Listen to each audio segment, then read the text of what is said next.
Yes, it's Monday, and Monday is the official work day of the week, the first official work day of the week. And today's Monday is a special Monday because it's also the first day in the month of March, which is the third month of the year 2021. Welcome. It is the platform, the pinnacle of all discussions, right here on Flow 94.9 FM. This is the flow of God's own state, where we take a critical look at issues as it affect our dear nation, Nigeria, and also as it affect our dear state, Abia State. So it is still very much proper to say Happy New Month to you. Welcome. My name is Michael Oni.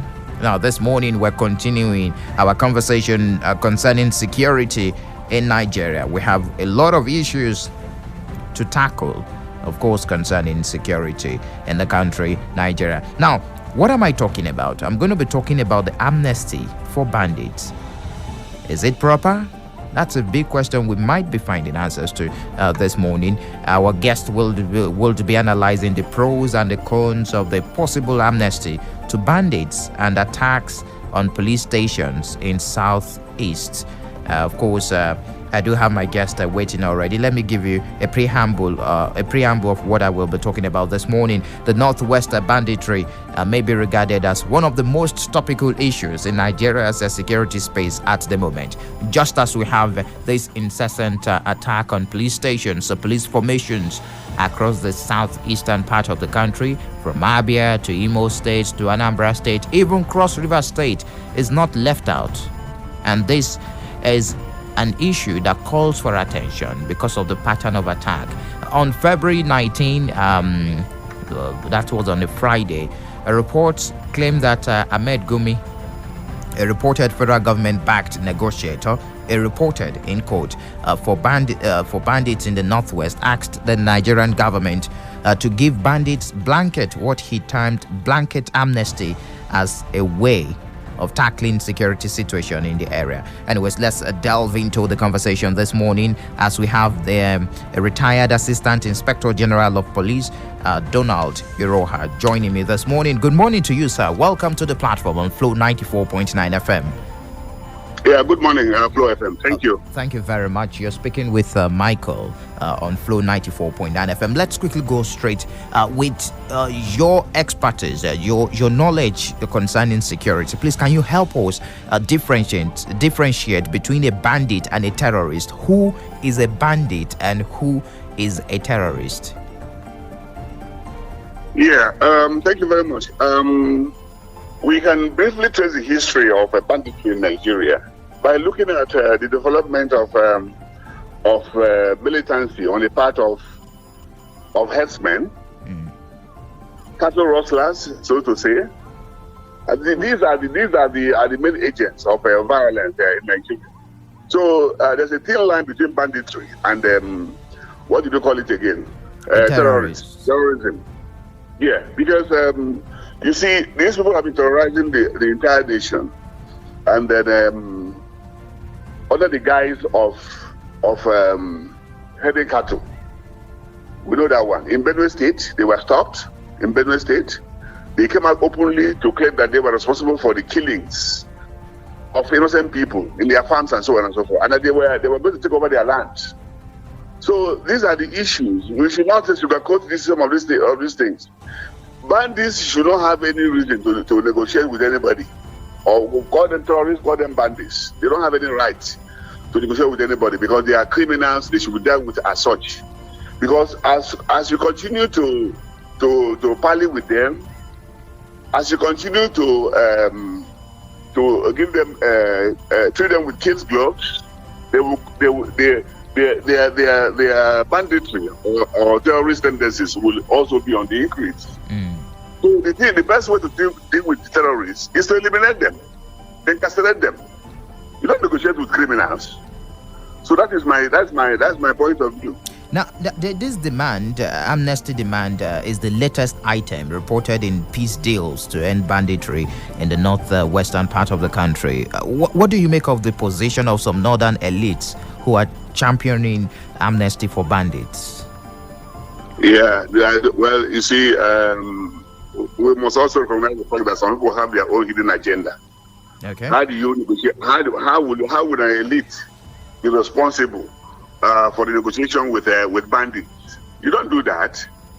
But if you come to the southeast here, people are carrying flags. They say they want self-determination. Referendum. And yet they are shooting them down, using the Air Force to attack innocent people and so on. But there's some people who are bandits. You go to the forest to negotiate with them and give them millions of dollars and naira. How do you reconcile that? And we're the same country.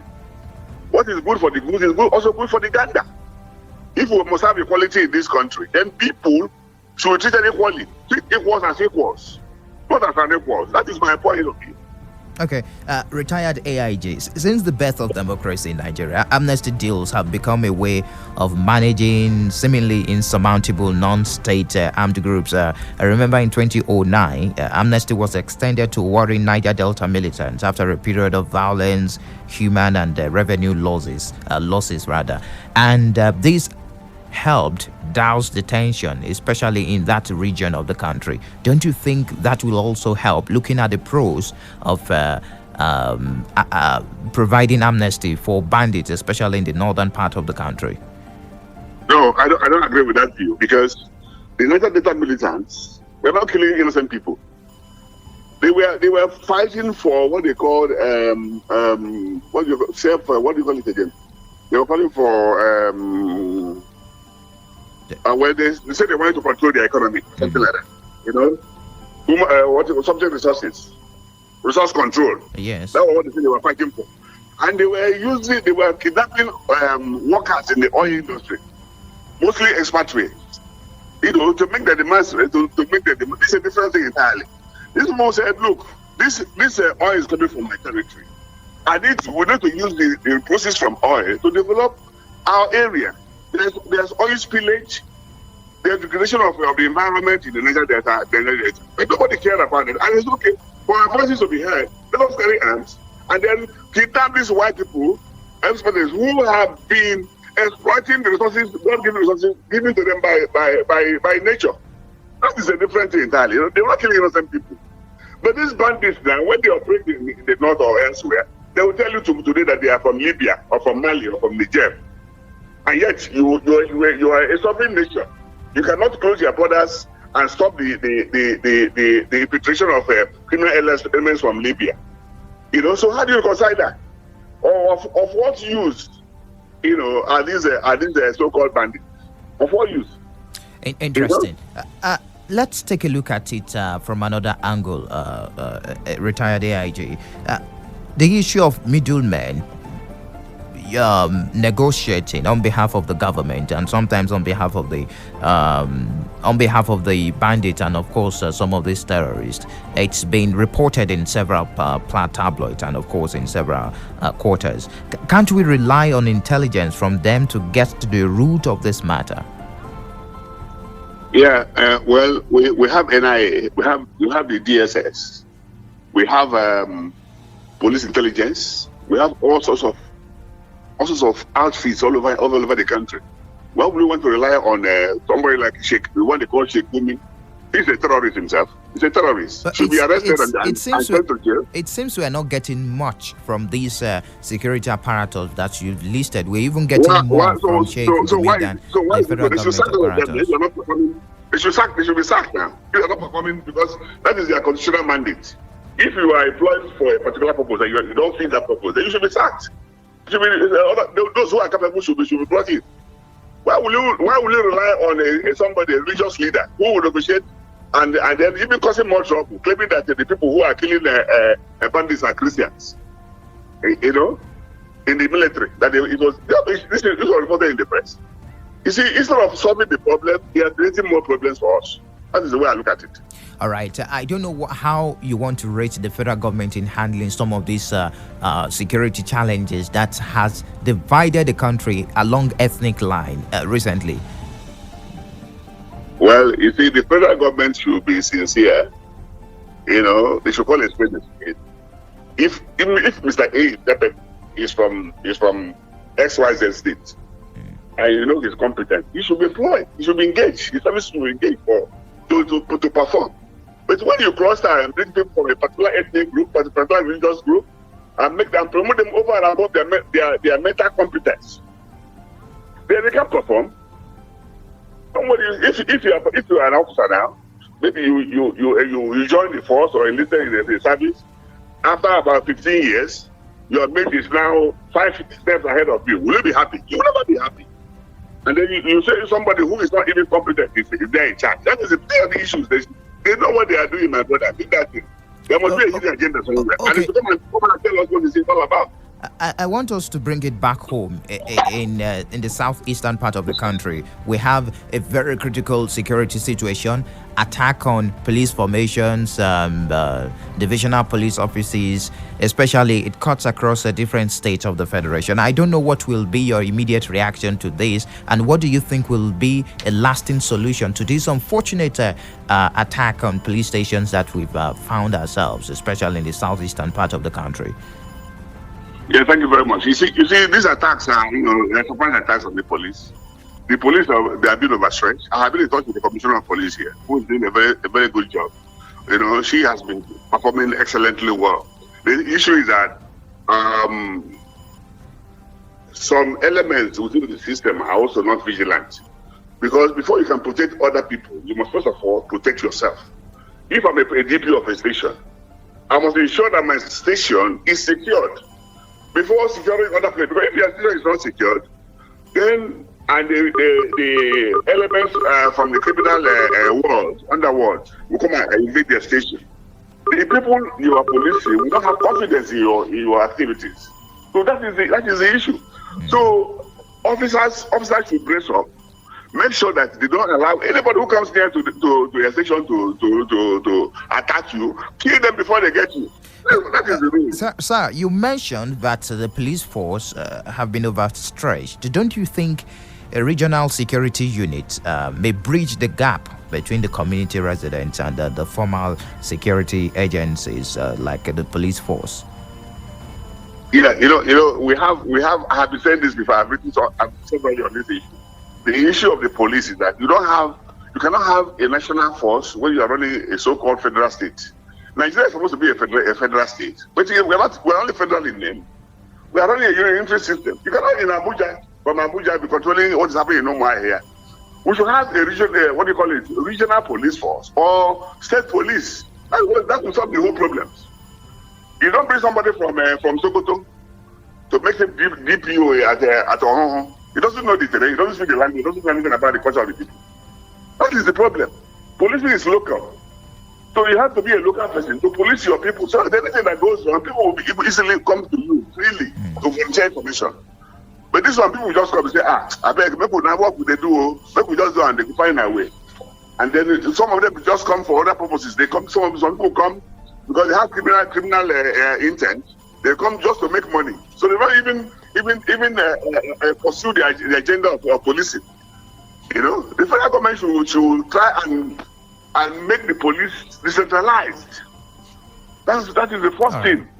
Interesting. Yes. I will want to appreciate your analysis this morning. Retired Assistant Inspector General of Police, AIG Donald AIROHAM, retired. Thank you very much for your analysis on the platform this morning on Flow 94.9 FM.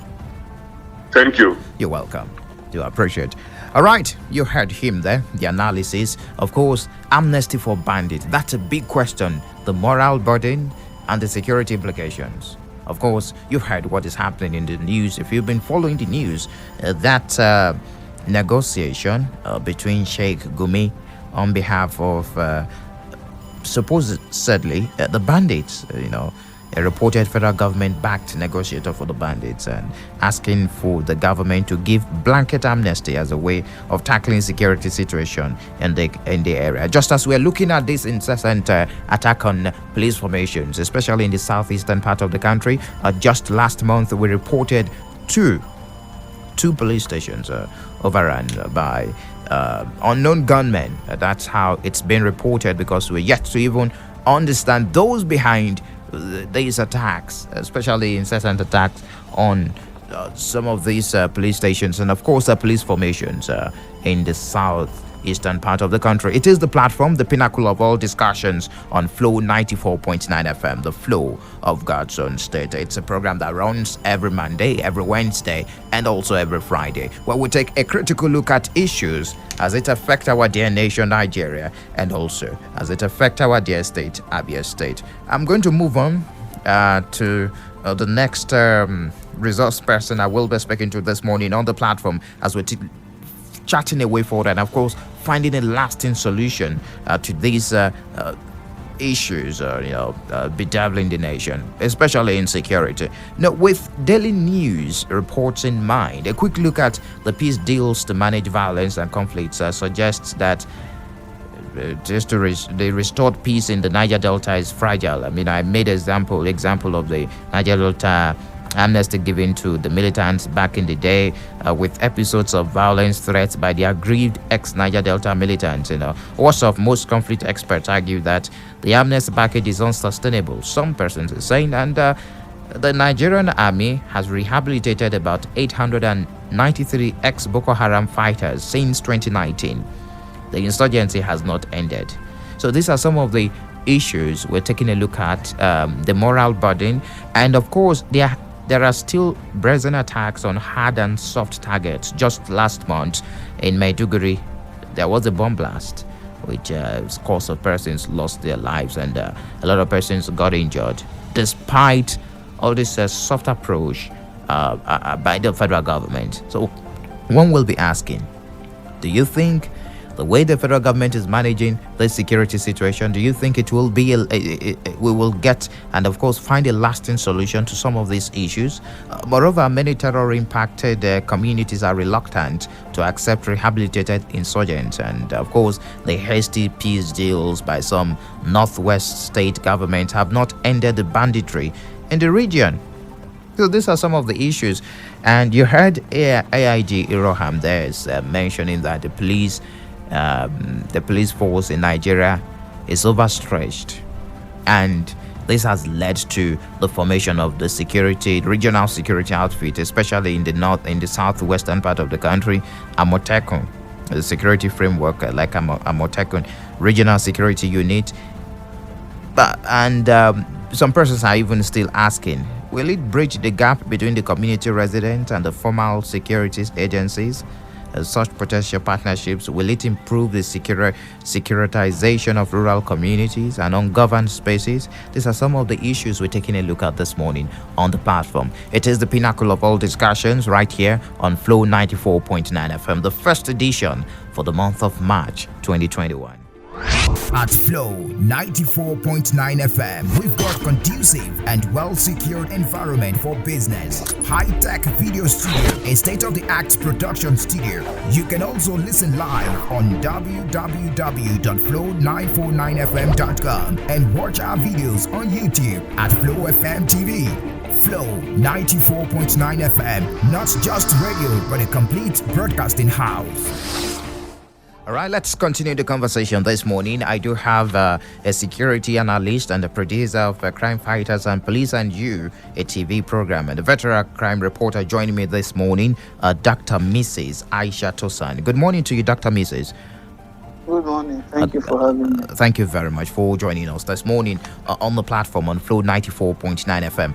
Our schools have become unsafe for kids, especially in the northern part of the country. Farmers can no longer farm in peace, and the roads are equally not safe. Government on the rampage. Amidst all this, some people believe an amnesty for bandits would be a solution to the menace. Do you subscribe to this? I do not. Crime is crime, and kidnapping is one of the heinous crimes. So why should anybody even think of giving amnesty to people who make life unbearable for others? We have people who kidnapped for just a mere recharge card. They are languishing in prison custody. So why would you even prefer amnesty to those who are kidnapping children, harmless children, people who cannot fight for themselves? They are actually vulnerable. Children are vulnerable. So why would anybody, subscribe to that kind of thoughts. Okay, it's been said in some quarters that we don't know what they want. We don't know their demands, and Do you really need to know what they want? It's the way we do things in Nigeria is absurd. Armed robbers go to rob. You send armed policemen against them. Do anybody go to ask the armed robbers what they want? These are armed robbers. You can call them anything. They're armed robbers. They're kidnappers because they have arms. So why would you want to give amnesty to people who have gone to schools to kidnap with arms? And then you are saying that we should ask them what they want. Did you ask armed robbers what they want? Okay. Why do you want to use different templates for different crimes? A crime is a crime. If you can arrest armed robbers for robbing and you take them to court or you kill them in a gun duel, so what's wrong in applying the same method to the kidnappers, those who went to schools to kidnap children at the wee hours of the night? What do you call them? All right, let's compare what is happening right now with what happened sometimes back in 2009 when amnesty was extended to the warring Niger Delta militants. Some person said, "Oh, when people are quick to use the Niger Delta issue as a basis to argue for the ones in the north. They are not the same thing. And may I remind our listeners that it is not all those Niger Delta boys that got amnesty. A lot of them are still languishing in prison custody. They were actually convicted. Those who got amnesty were those who laid their arms. Those who actually perpetrated kidnapping. A lot of them are in prison custodies across the southern states of the country.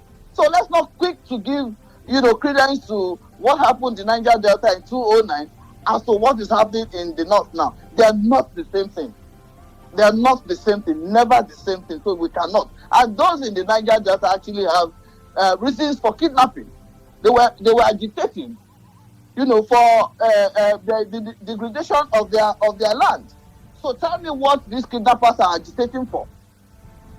Okay, let's take a look at the intelligence gathering in terms of these bandits and, of course, attacks on schools, kidnapping, abduction of students, both on girls' secondary schools and, of course, government secondary schools in the northwestern part of the country.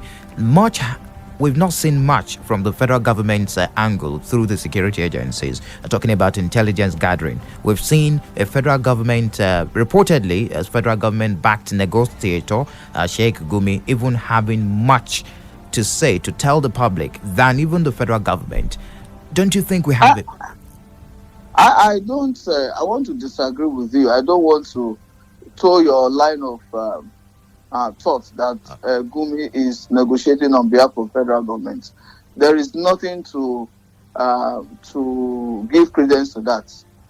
He had come out on his own to say he's doing it for himself and for Nigeria. Having said that, I will not also subscribe to your thoughts that the intelligence gathering has failed, because I am not in the position, to speak to that. Those who are in the authority in the field of gathering information for the federal government would either know whether they failed or not. But having said that, I think we as a people also owe it to ourselves to also give information. For example, if you have some people, troop to a village and then cut away 300 children, how did they get to that place? At what time did they move into that place? I want to take my village for example. I know that if any foreigner gets into my village, if it's a one person or two, you will see tongue will begin to wag that a certain person is resident in the compound, and everybody will begin to ask everybody, who is that person?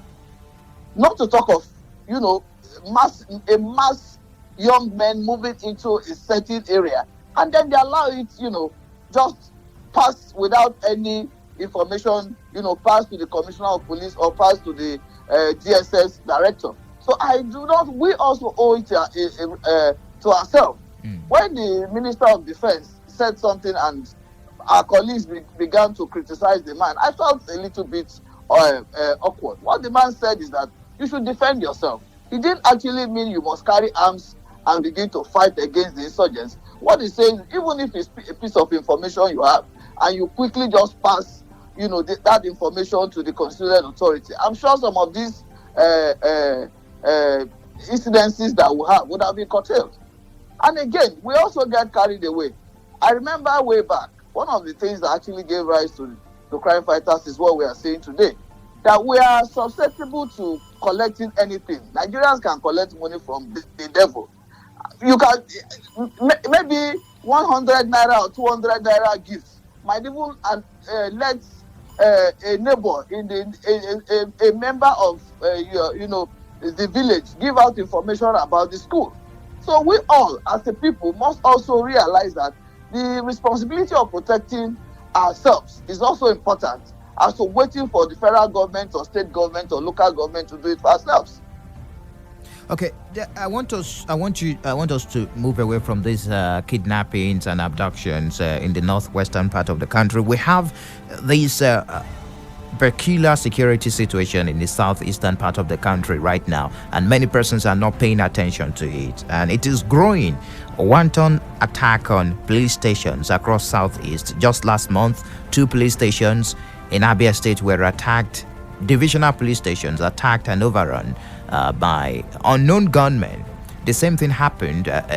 Police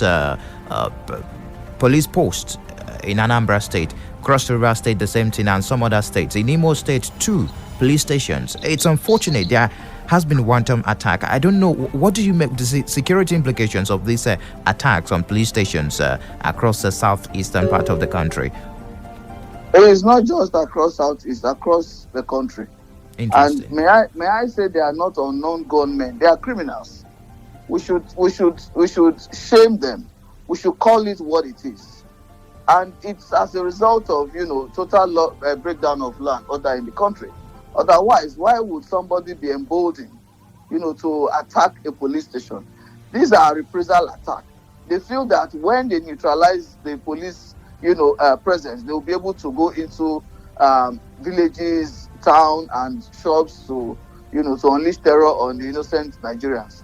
But that's why I spoke to the fact that we as a people have to stand up for ourselves and protect ourselves. These people believe that they have access to arms and ammunition, and by the time they storm police station, burn down police station, make them helpless, then they can begin to attack you and I along the road or in our homes. So the earlier we all stand up, to them, the better for all of us. Interesting. So I really don't want to say they are gunmen. They are criminals. Even the NSAS, 40% of those who aided NSAS are Yahoo boys. They profit from all these crimes. There's so much money to be made in crime now, as compared to before. Everybody is scared, so people call, threaten you, and they ask you to bring 1 million, 2 million, 3 million, and families run helter-skelter to raise this money and give to these people. It's because they are making money from it. They are profiteering from it. All right. This is happening now. I want us to take a look at what might happen in the nearest future if nothing is done about this wanton attack on police stations, because we've seen situations where policemen are even scared to wear their police uniforms because of fear of being attacked, especially in Aba axis. Some of these police officers, they revealed that condition of anonymity to us. Can you help us find meanings to this? Yes. I want to hazard a guess that yes, I do not want to think that policemen are scared, because that's what they are trained to do, to ward off criminals. But that being said, there's a state commissioner of police on ground there. They have DC ops, and I want to believe that the police is highly equipped, well equipped to ward off such. I think the only reason why they're being careful is not to use human shields, innocent Nigerians, for them not to get into crossfire when when they begin to fight back, these bandits. But I want to believe that the police is up to it. The current Inspector General of Police is doing his best, and I'm sure he would have called his AIG of the zone and the command CP to rise up to the occasion. All right, Dr. Mrs. AISHA TOSAN, thank you very much for your analysis this morning on the program platform on Flow 94.9 FM. We do appreciate. Thank you for having me. You're welcome. Good morning. Good morning to you. All right, that's Dr. Mrs. AISHA TOSAN, a security analyst and producer of Crime Fighters and Police and You, a TV program, and also a veteran crime reporter. You heard her there, making meanings to some of the security challenges we're facing, especially in the southeastern part of the country. It is the platform, the pinnacle of all discussions on Flow 94.9 FM. We'll get into the last stage of our conversation this morning. I'm still going to talk to one more resource person this morning on the program, the platform on Flow 94.9 FM, the moral burden and security implications of Amnesty for Bandits, just as we take a look at the incessant attacks on police formations and police stations in the southeastern part of the country. It is the platform, the pinnacle of all discussions on Flow 94.9 FM. At Flow 94.9 FM, we've got conducive and well-secured environment for business. High-tech video studio, a state-of-the-art production studio. You can also listen live on www.flow949fm.com and watch our videos on YouTube at Flow FM TV.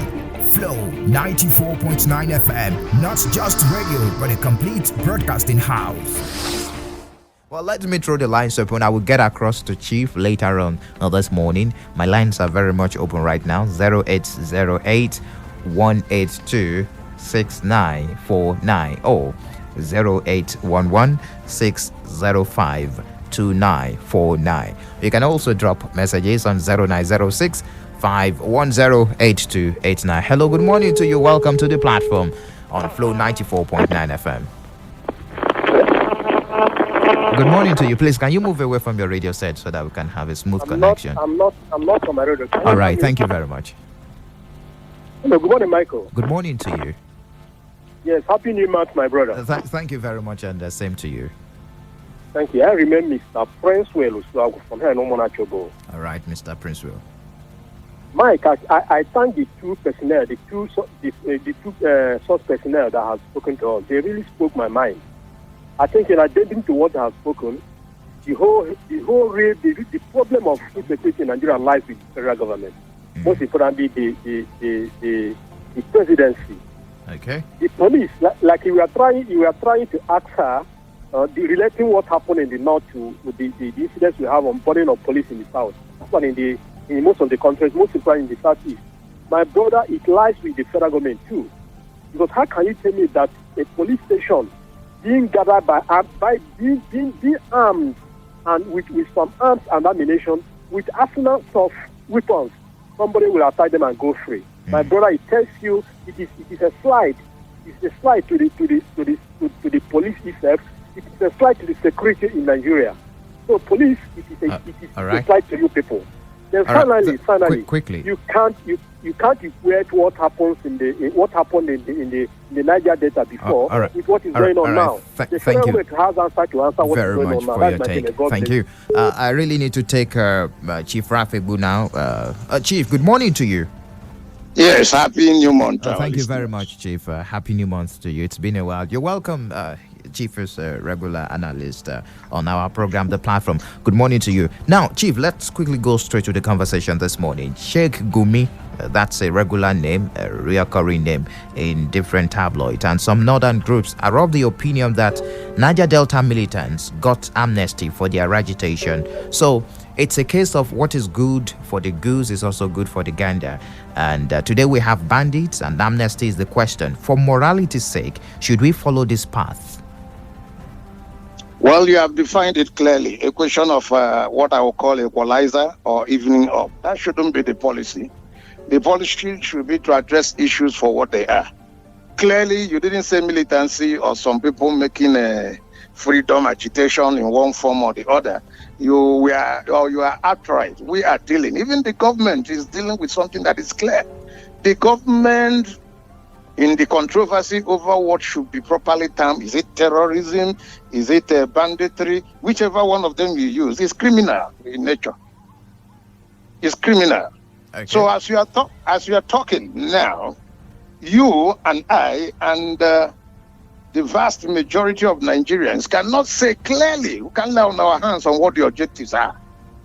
Yet, places of worship are being desecrated and destroyed.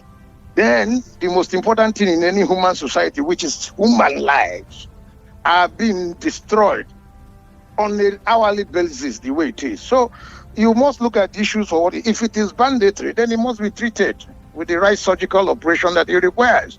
Yes,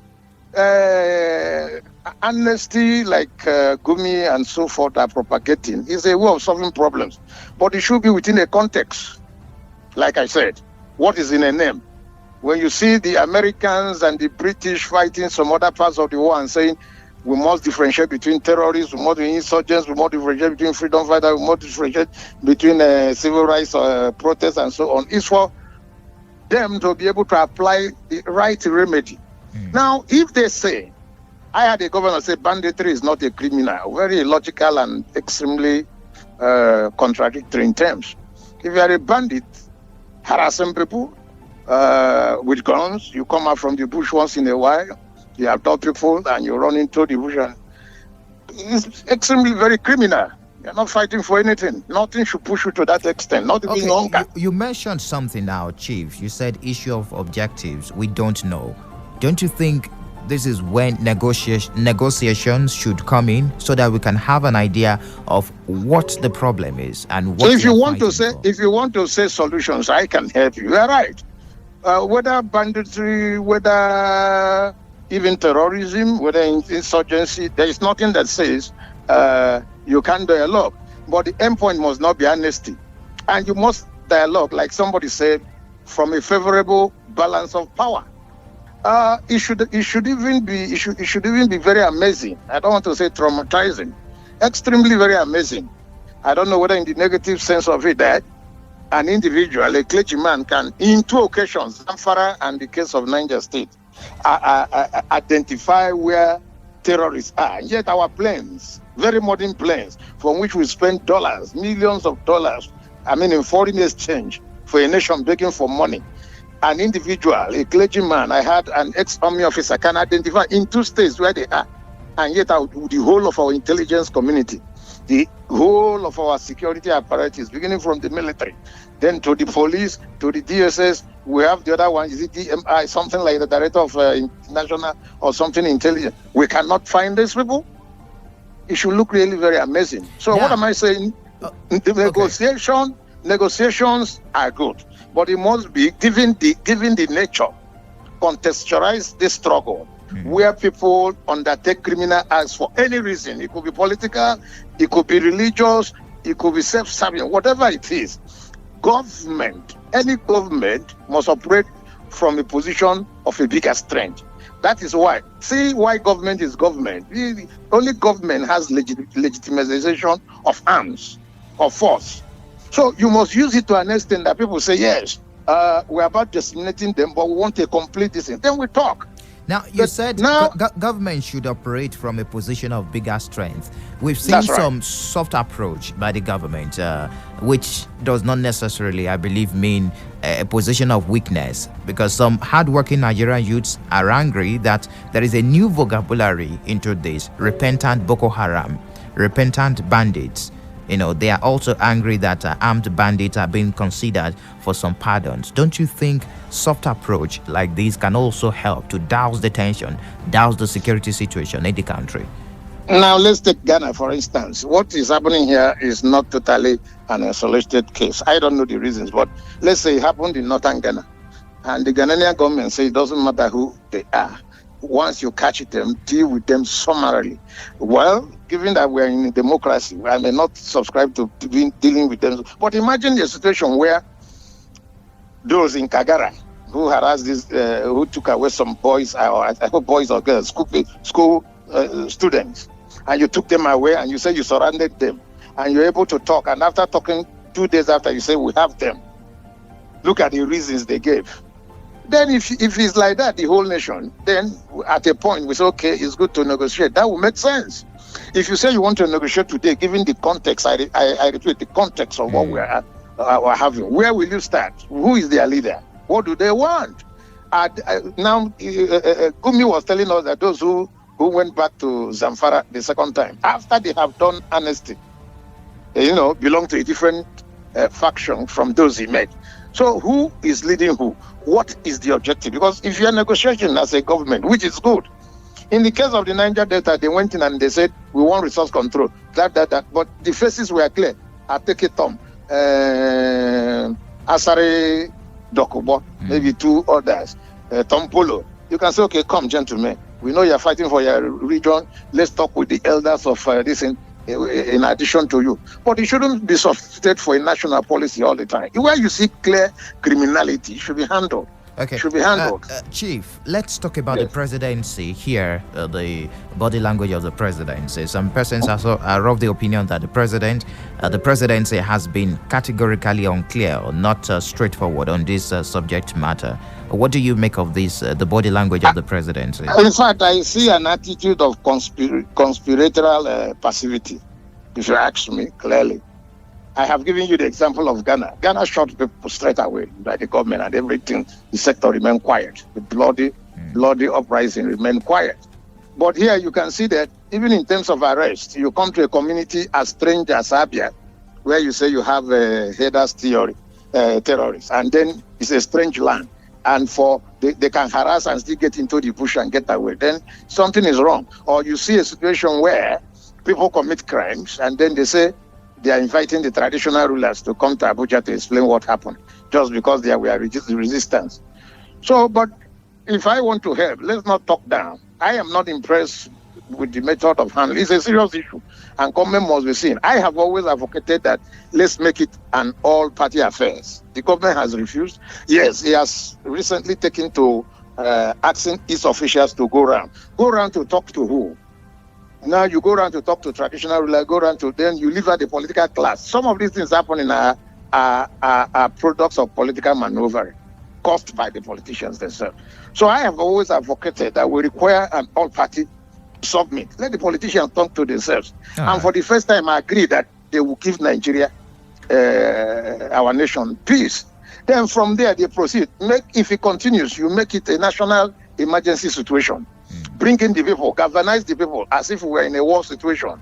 Bring in the civilians, and then let us face it at once. Because when you see conspiracy of banditry and all that, terrorism, and like Abacha told us, if it lasts more than 1 month or 2, something is wrong. So bring in everybody so that we can get information. We can face it.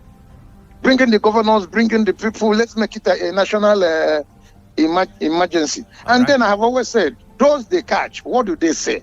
Those that are caught in the act, the few that have been caught, what have they told us? I'm yet to read that a set of Boko Haram something insurgents or those who are adopted, some of them were caught. Look at what they said. What did they say? Because we must know whether this thing is international conspiracy or some jihad is trying to provoke our nation. That will shape our nature of reaction. I'm not removing the economic aspect. All these things you are hearing, police station and so on. Why are we not having a conversation? Why are we not having a conversation? All right, Chief. I will have to let you go now because of our time, but I do really appreciate your analysis this morning, Chief Rafi. Thank you, Mike. As usual. Thank you very much. Public affairs commentator there. We do appreciate. Now let's head straight to the phone lines. We've got several persons trying to get across to us this morning. The lines are still the same: 0808-182-6949 or 0811-605-2949. Hello, good morning to you. Hello, good morning, Michael. You're welcome. My name is Emeka from Macaulay Street. You're welcome, Emeka. Please, Michael, let me analyze this issue of insecurity as a problem emanating from the Constitution. Because the Constitution has failed to, analyze that if a leader fails to, secure the citizen, that the leader should be punished. That is why when a leader promises you, I will give you this, I will give you that, and also use insecurity as a tool to fight an existing government, then if the leader fails to provide that same security, the Constitution says you cannot do him anything. So the problem of insecurity is also a constitutional problem. If a constitution has been able to spell out a procedure of which, if a leader fails to provide the security to his people, then the leader should be punished.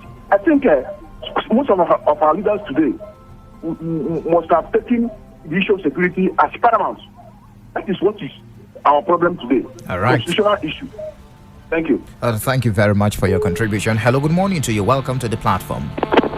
Michael, I still find the whole of the threat resource personnel, they have done well. I remain Mr. President. All right, welcome. Like I was telling you before, others, the bulk of the problem lies with the president. If the president needs to wipe out these people against my brother, it will not take him today. Like what happened during Obasanjo? To be clear, Obasanjo cleared it. What happened?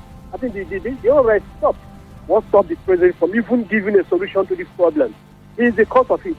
So all solutions are been said by all these three personnel. May God bless them in Jesus' name. All right, thank you very much for your take, Mr. Princewell. 0808-182-6949 or 0811-605-2949. Hello, good morning to you. Hello, good morning, Michael. You're welcome. In the first place, we are richly blessed ideologically through your program and your resources. Thank you very much. Thank you especially. Let me point out here that in the first place, I'm Henry Nyoko calling from Umo Gelentega in Isialangwa North. You're welcome, Mr. Henry. My brother, Michael Oni, I blame the present government, that is at the federal, on all this. Look at what happened at OD. I have lived in River State, went to that OD as a matter of fact, and saw myself what happened there. That place was shelled, bombed, not question of using AK-47 rifles. Because of what? When the group called the EGBU wanted to, in fact, took over the authority of that place, Obasanjo said, I am the president of the Federal Republic of Nigeria. If you people say that I should not come to OD, I want to tell you that OD is under my rulership. Therefore, I will come there. And he did what he did. The whole place spoiled. This present government is not doing enough. That is my contention. Thank you. All right, thank you for your contribution. Hello, good morning to you. Welcome to the platform. Good afternoon. Good morning. Yes, you're welcome. This is Dr. Sonny Felix calling from NBC. All right, doctor. You're welcome. Yeah, what you people are discussing this morning is whether it is good to give amnesty to the bandits. For bandits, yes, the moral burden. Yes. Okay. Please, I've known that in Nigeria, Nigeria's definition for any word is different. In Nigeria, banditry is a business. But according to the dictionary, a bandit is a criminal. Let me ask you, Michael, let me ask you a question. Will you permit me to come and steal from Flow FM, rob Flow FM, and later I'll be giving amnesty? In fact, it should not be an example, sir. No, that is the thing now. Look at Nigeria, look at a governor, a clergy, a cleric going to negotiate with bandits, taking pictures with them. From what I am seeing, in fact, from the body language, I suspect that clergyman to be part of those bandits. Do you understand me? If the government don't know where they are, and only one person know where they are from state to state, I think he should be arrested. The government should start from there. All and right. Our president is not saying anything about all these things. Look at their body language. They are directly supporting these people. So that is the problem we have in Nigeria. They don't want to tell themselves the truth. All right, doctor. The truth. Some of the airlines in the society know about these people. They are the sponsors of these bandits. All right. Thank you very much. That's actually very speculative, anyways, not confirmed.